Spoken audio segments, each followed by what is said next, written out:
बच्चों, आज मैं वर्ग अष्टम के सभी बच्चों को व्याकरण के पाठ विशेषण के विषय में चर्चा करेंगे।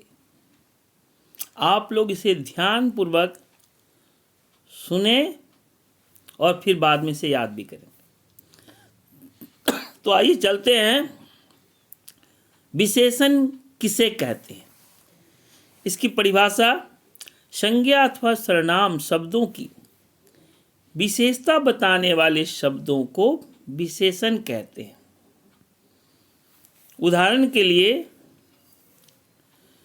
जैसे महानगरों में ऊंची इमारतों का प्रचलन है, और दूसरे उदाहरण में है मेज पर 5 किताबें रखी है। यहाँ महानगरों में जो ऊंची लाल रंगों से जो लिखी हुई है और 5, ये दोनों ही जो है विशेषता बता रहे हैं, ऊंची इमारतों और 5 किताबें।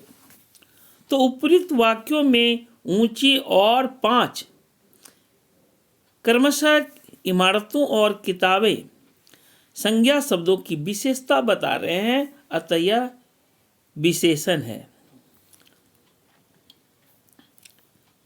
ये तो विशेषण हो। अब आइए बच्चों, विशेष किसे कहते हैं? जिन शब्दों की विशेषता बताई जाती है उन्हें विशेष कहते हैं। उदाहरण के लिए, बगीचे में सुंदर गुलाब खिल रहा है, तो उपयुक्त वाक्य में सुंदर विशेषण गुलाब शब्द की विशेषता बता रहा है, अतः गुलाब क्या है? विशेष है। बच्चों, वाक्य में विशेषण का स्थान क्या? ध्यान सुने। वाक्य में विशेषण शब्द 2 प्रकार से प्रयुक्त होते हैं।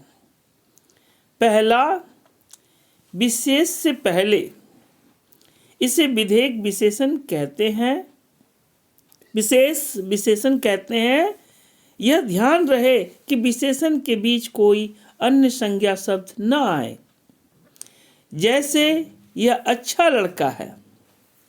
अब दूसरा, विधेय के बाद, इसे विधेय विशेषण कहते हैं। जैसे यह बालक अच्छा है, तो बालक अच्छा, यह विधेय विशेषण है। अब आइए विशेषण के भेद।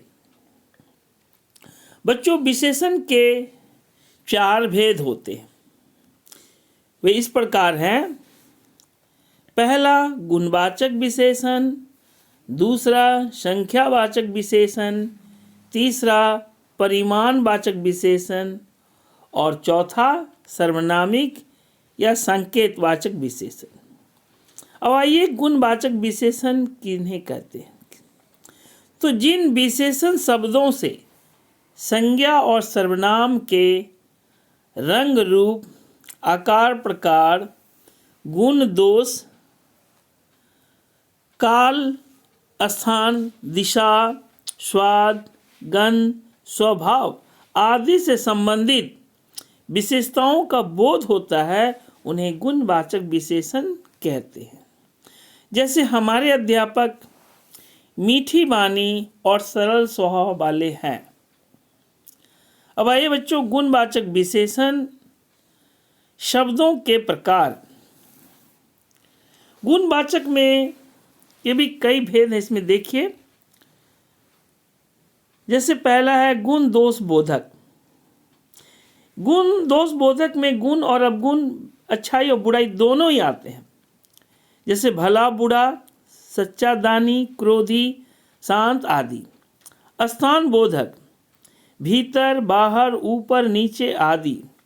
आकार बोधक, गोल, चौकर, बड़ा, छोटा, तिकोना आदि।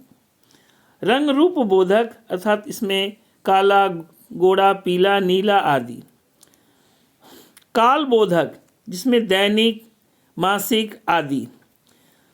दशा बोधक, जिसमें अस्वस्थ, पतला, रोगी आदि। स्वाद गंध बोधक, जिसमें खट्टा, मीठा, सुगंध, दुर्गंध आदि।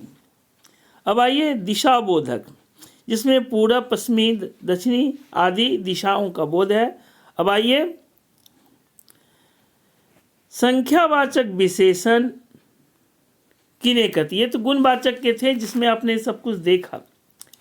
संख्यावाचक विशेषण जिन विशेषण शब्दों द्वारा संज्ञा तथा सर्वनाम की संख्या संबंधी विशेषता का बोध होता है, उन्हें संख्यावाचक विशेषण कहते हैं। जैसे 4 कलमें, 2 किताबें आदि, ये संख्यावाचक विशेषण है। अब आइए, संख्यावाचक विशेषण के भी 2 भेद होते हैं जो इस प्रकार है। पहला निश्चित संख्यावाचक विशेषण और दूसरा अनिश्चित संख्यावाचक विशेषण। तो ये निश्चित संख्यावाचक विशेषण किसे कहते हैं? तो जिस संख्यावाचक विशेषण से किसी निश्चित संख्या का बोध होता है उसे निश्चित संख्यावाचक विशेषण कहते हैं। जैसे 2 लड़कियां पार्क में घूम रही है, 4 लड़के सड़क पर दौड़ रहे हैं, तो ये 2 और 4 ये जो है निश्चित संख्या का बोध कराते हैं। अब आइए, अनिश्चित संख्यावाचक विशेषण। जिस संख्यावाचक विशेषण से निश्चित संख्या का बोध नहीं होता है उसे अनिश्चित संख्यावाचक विशेषण कहते हैं। जैसे कुछ बच्चे मिलकर पौधे लगा रहे हैं, यहाँ कुछ जो निश्चित संख्या का बोध नहीं हो रहा है। उसी प्रकार कुछ लड़के खेल रहे हैं, इसमें भी निश्चित संख्या का बोध नहीं है, तो ये जो है अनिश्चित संख्यावाचक के उदाहरण है। अब आइए विशेष, जो उसको नोट्स, तो जातिवाचक संख्याओं की ही संख्यावाचक विशेषता बताई जाती है। अब तीसरा, परिमाणवाचक विशेषण। जो शब्द संज्ञा और सर्वनाम की मात्रा या परिणाम का बोध कराते हैं, परिमाण का बोध कराते हैं, उन्हें परिमाणवाचक विशेषण कहते हैं। इसके 2 भेद होते हैं जो इस प्रकार है। इसमें पहला निश्चित परिमाणवाचक विशेषण और दूसरा अनिश्चित परिमाणवाचक विशेषण। जिस प्रकार संख्यावाचक विशेषण के 2 भेद होते हैं उसी प्रकार परिमाणवाचक विशेषण के भी 2 भेद होते हैं। अब जैसे देखिए, वे विशेषण शब्द जो निश्चित माप तौल का बोध कराते हैं उन्हें निश्चित परिमाणवाचक विशेषण कहते हैं। उदाहरण के लिए, जैसे दादी बाजार से 2 किलो टमाटर लाई, यहाँ निश्चित परिणाम का बोध हो रहा है। दूसरा, ये अनिश्चित परिमाणवाचक विशेषण। वे विशेषण शब्द जो संज्ञा तथा सर्वनाम की निश्चित मात्रा का बोध नहीं कराते उन्हें अनिश्चित परिमाणवाचक विशेषण कहते हैं। उदाहरण के लिए, जैसे मम्मी दूध में जरा सी चीनी डाल दो, तो यहाँ जरा सी ये निश्चित मात्रा का बोध नहीं कराते हैं, अतः यह अनिश्चित परिमाणवाचक विशेषण के उदाहरण है। अब आइए बच्चों, सर्वनामिक विशेषण चौथा। तो वे सर्वनाम शब्द जो विशेषण की भांति प्रयोग में लाए जाते हैं उन्हें सर्वनामिक विशेषण कहते हैं।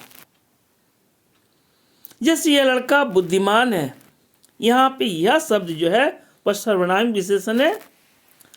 अब आइए, संख्यावाचक विशेषण और परिमाणवाचक विशेषण में क्या अंतर है ये जानें। तो जिन वस्तुओं की गिनती की जा सकती है उनकी संख्या का बोध कराने वाले शब्द संख्यावाचक विशेषण कहलाते हैं, जबकि जिन वस्तुओं को नापा या तौला जाता है उनका परिमाण बताने वाले शब्द परिमाणवाचक विशेषण कहलाते हैं।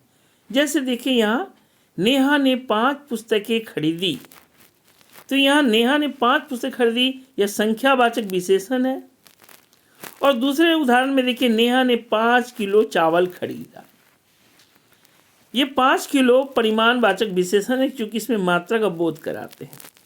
अब आइए सर्वनाम और सर्वनामिक विशेषण में अंतर।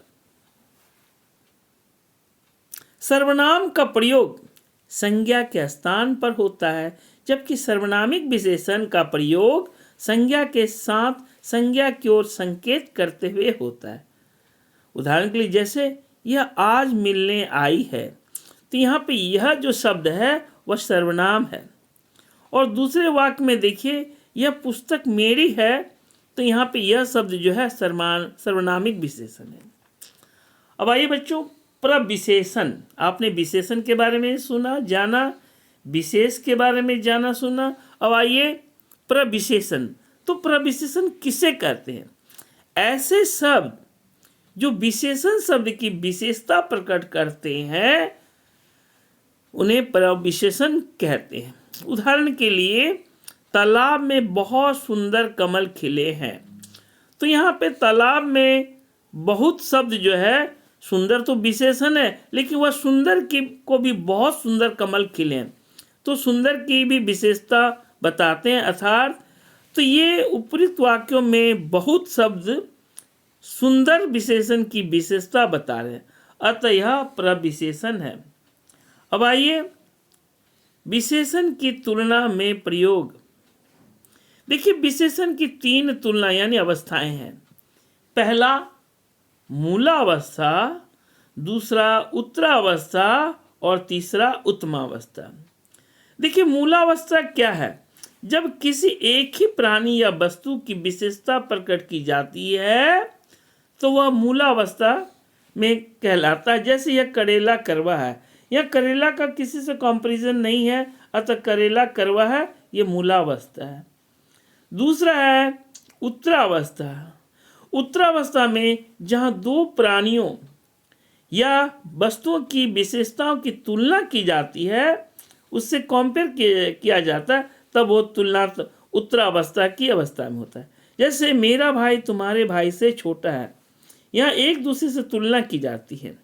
अब आइए उत्तमावस्था, जहाँ 2 से अधिक व्यक्तियों या वस्तुओं में से किसी एक को सबसे अधिक विशेषता युक्त बताया जाता है, तो उसे उत्तमावस्था कहते हैं। उदाहरण के लिए, जैसे विनायक कक्षा में सबसे बुद्धिमान लड़का है।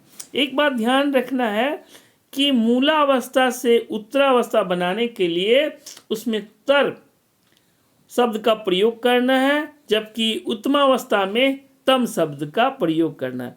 आइए यहाँ कुछ उदाहरण दिए हैं, मूलावस्था, उत्तरावस्था और उत्तमावस्था।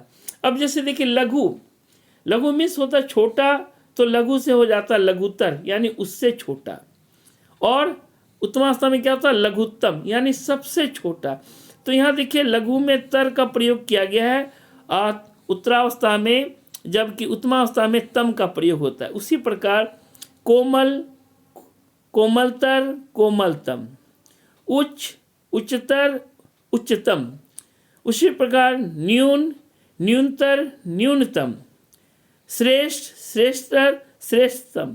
उसी प्रकार सुंदर, सुंदरतर, सुंदरतम, नवीन, नवीनतर और नवीनतम, प्राचीन यानी पुराना, प्राचीनतर उससे पुराना और प्राचीनतम सबसे पुराना। उसी प्रकार अधिक, अधिकतर, अधिकतम, शीघ्र, शीघ्रतर, शीघ्रतम, निम्न, निम्नतर, निम्नतम, मधुर, मधुरतर, मधुरतम, निकट, निकटतर, निकटतम। तो बच्चों, इस प्रकार से आप किसी शब्द को जो है उनकी दोनों अवस्था में आप ला सकते हैं। तो बच्चों, आज तक यहीं तक, फिर अगले कक्षा में अगले विषय पर चर्चा करेंगे। तब तक के लिए धन्यवाद।